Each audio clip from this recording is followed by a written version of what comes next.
lot of other writing, the end result of a screenplay is not a screenplay; it's a movie. I mean, Right. tell me about that and how um, it's a very different beast than a screenplay. Well, I think when you start out writing screenplays, at least when I started out writing screenplays, and I was not naive, my parents were screenwriters, so it isn't as if I had never read a screenplay and then seen the movie and known how much can happen between those two things happening.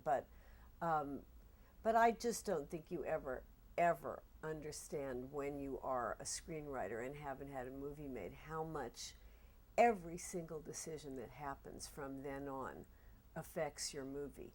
The most important of which, after the director, is who's going to be in it.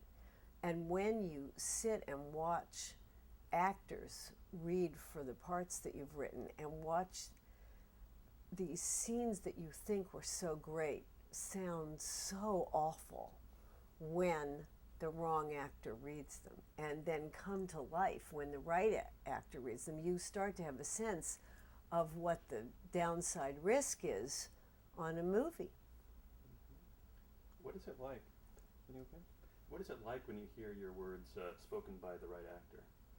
Oh, listen, as great as it is to hear your words spoken by the right actor, it's even greater when the right actor changes your words and makes them better. I mean, sometimes you write something and you just think, I think this is kind of funny, but I don't know if it's going to work. And then it's really funny. And then sometimes the joke just flies away, even when the right actor does it. But there's a moment in When Harry Met Sally where Meg Ryan is upset because her old boyfriend is getting married and she's totally hysterical. And I put this one line into it. It is a nothing line. I need a Kleenex. It's right in the middle of it. And it's a line that I knew was funny, but it wasn't like blinking, hello, I'm a funny line or anything. And Meg just hit it out of the park. And that's the moment when you think, oh my God, because it's an actor that really, especially when you're talking about a comedy, something could be funny on the page, but it is not going to be funny if the actor doesn't know how to convert it for you. She becomes a living embodiment of the character in your imagination. Yeah, well, or she becomes someone who knows how to make the joke work. It's a whole other thing. Mm-hmm. Yeah. Well, moving back to when you were talking about, before you made Silkwood, when you were writing screenplays. Mm-hmm. When I was accumulating a trunk, something that I didn't even know about. People would call me when I was a journalist, and they would say, do you have something in your closet, or do you have something in your trunk, or we need a piece? And I would say, no, I don't. What I write sells. I don't have a little stack of articles waiting for someone to buy them. Then I became a screenwriter, and I suddenly had a stack of scripts. Oh my God, it was horrible. I just used to think, am I ever going to get a movie made? This is so sad. My parents had something like 14 writing credits, and I thought, at this rate, I'm going to have to write 98 scripts to have 14 credits. That brings up an interesting point. I mean, do you think it might be easier, or would it have been easier as a screenwriter back in your parents' day, or back in the grand studio era, where writers were on staff and they didn't have to worry about that dream screenplay? They were either writing something that was going to be produced. I don't think there's any question but that it was easier. And there was much less in the way of development. And, my parents wrote a script and then did a second draft, and then it was being shot 6 weeks later. And they were studio writers, and they had an office at the studio, and they drove to the studio in the morning, and they came back at 4 o'clock, and they led a very nice life, and what they wrote got made. And now, of course, there are writers who write and write and write and go through endless amounts of notes from the studio and rewrites and unbelievably dreary conversations about your character's arc and various stuff like that. And movies are not better than ever. We may, let that as a given. We cannot say that screenplays are better than they used to be before there were all these people who are employed entirely to tell you what's wrong with your script. So what's the advantage to people, to writers coming of age today, who have to deal with that system? Is there anything that's better now than it was back then, do you think? Probably not. The pay scale. The Writers Guild health insurance is much better. Why, when in the 1970s, why did you persevere as in writing screenplays? Well, I had started writing screenplays a little teeny bit, and then one of them sold to television, but it was a pretty good screenplay.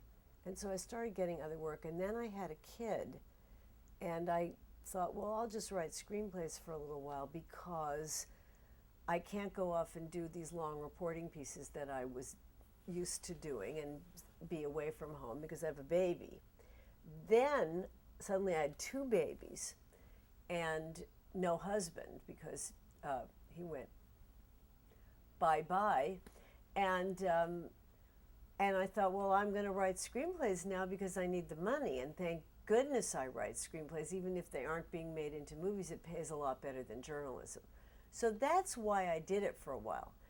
Then one of them got made by Mike Nichols. And Mike Nichols, who because he was originally a theater director, was very welcoming to screenwriters. Always wanted them there, always wanted their input. Allowed me, invited me to Texas to watch him make Silkwood. And that was fun. That was really interesting. And that was when I think I truly became a screenwriter, because I thought, oh, it's about making movies. It's not about writing scripts. And before you became a director yourself, I mean, can you talk about this idea that was great, but sometimes there's a strange feeling when there's a screenwriter on the set. Like that's sometimes not always the. Well, I've worked with directors who don't like the screenwriter on the set. Right. But Mike, fortunately, wasn't one of them, and neither was Rob Reiner, whom I did When Harry Met Sally with. And he, I would just go there every day. I thought this is the most fun there can be, is you get to go watch that movie be directed, and then you get to go to lunch with Rob and Billy Crystal. How great is that? So, but then there are directors who don't really care what you think, and aren't interested in it and feel threatened by it. And I think it can be, when I became a director, one of the reasons I wanted to work with my sister, Delia, as a collaborator was that I felt probably deceived myself into thinking that I had been so useful to my directors. But the truth is I felt that I had been, and that that I was the only person on the set who really had the whole script in my head as it was being shot. Which is not to say that Mike didn't or that Rob didn't, but just that sometimes it was good for me to be able to say, don't forget, we're doing something like this 2 scenes later, so don't, and I just thought, well, if Delia were also the writer, then she'd be there when we started shooting, and she would be the person who would remember what the point of the scene is, because when you are a director, there are a million things going through your head, a million trillion things. What color are the napkins, and why is the actor still in his trailer, and what's for lunch, and a whole bunch of stuff that you can kind of lose sight of the fact that you're not quite getting the value you should out of a line or 2, or whatever. Delia's just been, she's great. Why did you move into directing? I moved into directing for a couple of reasons, one of which was that a couple of my scripts were made into movies that were disappointing, and it occurred to me as I watched them that I could have done just as terrible a job directing them as the people who did, and gotten paid quite a lot of money for it. And the other reason was that when you write movies about some of the things I write movies about, the hardest part about them is not writing the movie, but getting a director to direct them, because it doesn't take you very long to write a screenplay, but it takes a director a year. And most directors, I discovered, need to be convinced that the screenplay they're going to direct has something to do with them. And this is a tricky thing if you write screenplays where women have parts that are equal to or greater than the male part. And I thought, why am I out there looking for directors? Because you look at a list of directors, it's all boys. It certainly was when I started as a screenwriter. So I thought, I'm just going to become a director and that'll make it easier. And then someone came to me and said, I'd like you to direct a movie and let's find something for you. So we did. And then unfortunately that somebody, who was Dawn Steele, was fired. So I had to spend a couple of years wandering in the Gaza looking for someone who would make the movie. But then someone did, and I became a director. So Do you consider yourself a screenwriter first or a director first, or? I'm a writer first. I don't even consider myself a screenwriter first. I consider myself a writer who directs. I mean, writer, director, there's a reason why one word comes before the other, I think. You know, that's how I went into movies, and the text is always going to be the thing for me. You know, I just am always going to be more interested in script than almost anything else. There's nearly 80, no, sure. That's okay. There's nearly, I think about 80, I don't know exact percentage, but about 80% of the Writers Guild is male. Mm-hmm. Is it harder? Why is that? Well, I don't know, but it seems to me about 10 years ago, 12% of the Writers Guild was male. So you could look at the bright side and say that there are 80% more women writing scripts now than there were 10 years ago. I don't know. It's a very male business, and it has, in vast portions of it, the whole action movie part of it might as well be the United States Army in 1943, in that the ethics of it are you know, boot camp and action movies and guns and explosions and all of the rest of it. And so that means that about 50% of the business is not only pretty much closed off to women, but women don't even want to be in it. At least many of the women directors I know don't. But there are more women writing and women directing now than there used to be, and in television there are a huge amount more. And eventually there will be something greater. But you know, one of the interesting things, and this is not to get silly, and I'm not going to be accurate here, but in the book business, which is not a business that you would think would necessarily be unwelcome to women, there's also a disproportionate number of men who write books, and I don't know what the answer to that is. Because I guess one of the women we're profiling, or one of the people we're profiling in this documentary is a woman, but I had the hardest time finding, you know, like guys come out of the woodwork to be profiled in the documentary, but I had a hard time finding a woman that would, you know, I mean, that was acceptable. So it just seems even from the lowest to the highest, it seems that there's a, yeah, I just didn't know exactly why that was. It's kind of interesting. You probably get this question a lot, but where do your ideas come from in terms of screenplays? I know it's probably the question you hate the most, but I thought I would ask it anyway. Well, I don't know. I mean, you read about something, or you hear about something, or I don't know. Everything is different. Or someone calls you up and says, do you want to remake The Shop Around the Corner with computers? And you go, yeah. Or someone calls you up and says, Nicole Kidman wants to do Bewitched. And you go, okay, that sounds possible. I mean, or you know, who knows? Everyone is slightly different. Can you talk about, it's a complex undertaking. I mean, I think a lot of people in a lot of movies and a lot of documentaries sort of like the writer gets the idea, then there's a fade to black, and then they come back and they have a screenplay, and But I mean, can you talk about It is a complicated undertaking, this concept. What or is your it? question exactly? What did you say? If you had a chance to ask it again. So, is writing a difficult process? Screenwriting? Well, I'm very lucky because I usually do it with my sister, Delia, and it's really fun working with her, even when it's hard. But I think screenplays are, much harder than, they're not very long. If you put all the writing in them end to end, it probably would be only 40 pages of what we would call prose. But they're hard to do. It's hard to do that kind of shorthand and make things work, and that's just the truth of it. So, but they are fun to do because they're like little puzzles, and I love puzzles. How do you do something in the quickest possible way? People talking is fun. It's, writing a screenplay is not the worst way to make a living if you can make a living at it.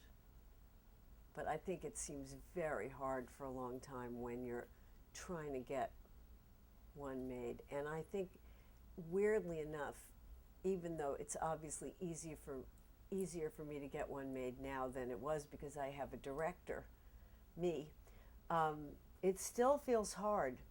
It still feels like a very difficult business. And I don't think it's been easy for a long time. So it's not that necessarily you reach a certain point as a screenwriter or as a writer-director and then all of a sudden everything comes to you. There's always a struggle, I guess. I think there is, although probably not for some people, but for screenwriters, it's hard. I'm not complaining about it. I'm not going, oh, poor us, or anything, because what better way? If you are lucky enough to get a movie made, movies have a kind of fantastic life in a way that almost nothing does. You are there, you are in the theaters, you are there forever on DVD. You become part of people's autobiographies because movies mean a lot to people. Yeah. Have you had one that you've finished that's in your mind that you haven't been able to get made? Oh, come see my closet. Oh, it's horrible. It's horrible. 3 or 4 of the best things I've ever done are just sitting there on a shelf. Do you wish in some ways that there were it's interesting that the writing on Broadway is very different when the script or the book is very, you can't change it without talking to the writer, whereas in Hollywood, a screenplay can be written and rewritten and rewritten. Do you wish in some ways that the word were more important in Hollywood? I don't understand any of that. I've written a play, and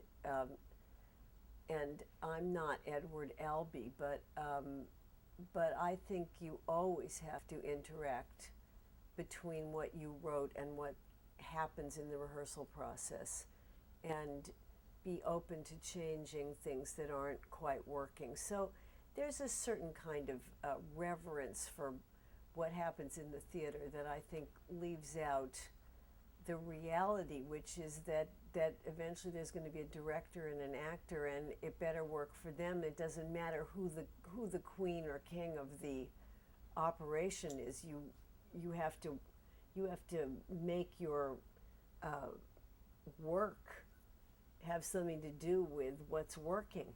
But movies are on film, and it's very different. And I think some screenwriters are very naive about, all the screenwriters are always screaming and yelling about the auteur theory and who made the movies and why does the director get to say a film by when it was actually written by somebody else. The truth is that the writer is one of the people who writes a movie, the screenwriter. The cinematographer writes the movie also in pictures. The composer writes the movie in music. The costume designer writes the movie. one of the most exciting things about being a director is that you get to be in charge of all these rewrites that are done in different media. But and I'm not saying that it doesn't begin with the screenplay, because it never happens without the screenplay. And if the screenplay isn't good, it is 99 to 1 your movie isn't going to be good. I just mean that a movie is, as I always say, the screenplay is the big plain pizza, the one with tomatoes and cheese. And then the director comes and puts a lot, says, you know, it needs mushrooms. And you go, put mushrooms on it. And then the costume designer throws peppers on. And pretty soon you have a pizza with everything. And sometimes it's the greatest pizza of your life. And sometimes you think, well, that was a mistake. We should have left it with only the mushrooms. But that's what a movie is. It's a series of collaborations that layer it and layer it and layer it. And as important as the script is, and it is the most important piece of all of those things, it's just a piece of it. Why are some screenwriters so cynical, do you think? About the process? Well, I think that the notes that you have to live through when you write a screenplay, the notes that you get for the most part are something that you could either become cynical from or leap off a building from, and they choose cynicism. And it comes fairly naturally, since they are screenwriters, and writers tend to have a little bit of cynical. What else can you say about the struggle, I guess, to about young writers? I mean, do you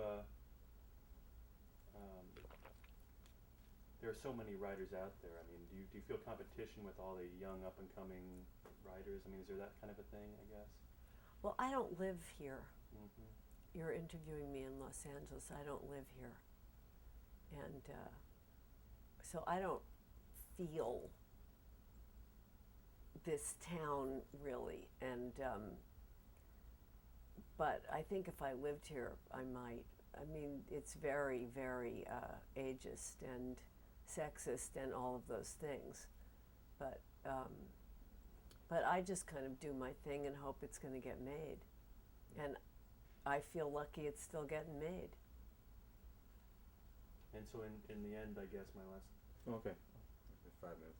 Oh, is it 5 minutes? Okay. Well, I guess my last question that I had prepared was just, the process of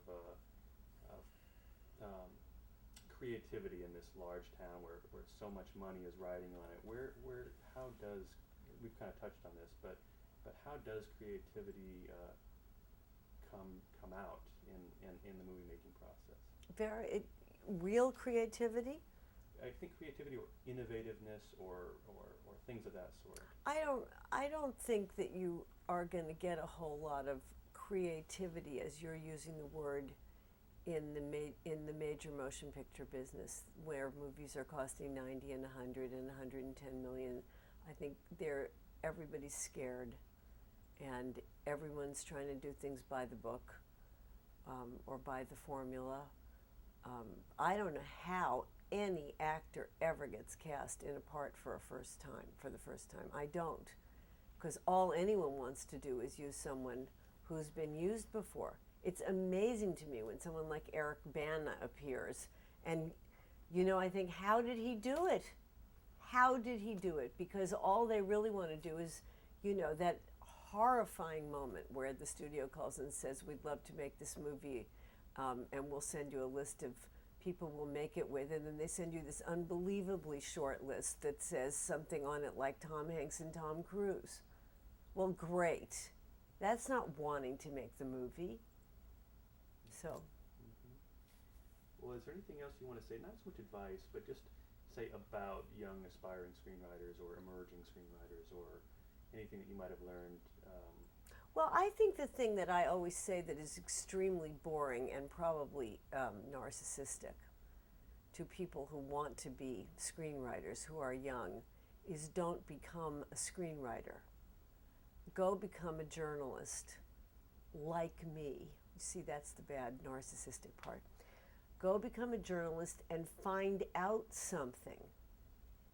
and live a little while, because you don't have anything to write screenplays about except your coming of age story and your summer camp story. And then what are you going to write about? Because you don't know anything. And I say this over and over, but no one listens to me, so there it is. Yeah. Yeah. Yeah. Yeah. Yeah. That's true. Well, if you have a second left, if you're an a screenwriter, say, when should one give it up? I mean, maybe. You mean how long should one? How long should one try before you realize perhaps one doesn't have the talent? I mean, there's a question between pursuing a dream and then realizing. Well, that's a question that's true for screenwriters and actors and musicians and quite a few people who, on some level, can't be what they are unless someone publishes them, makes their movie, hires them to act, and so on and so on. And I wouldn't go near that question with a 10-foot pole, because you never know if someone who hangs in there isn't going to turn out to be fantastic. It's just a question of, can you feed yourself in the meantime? Thank you very much. Okay. That's great.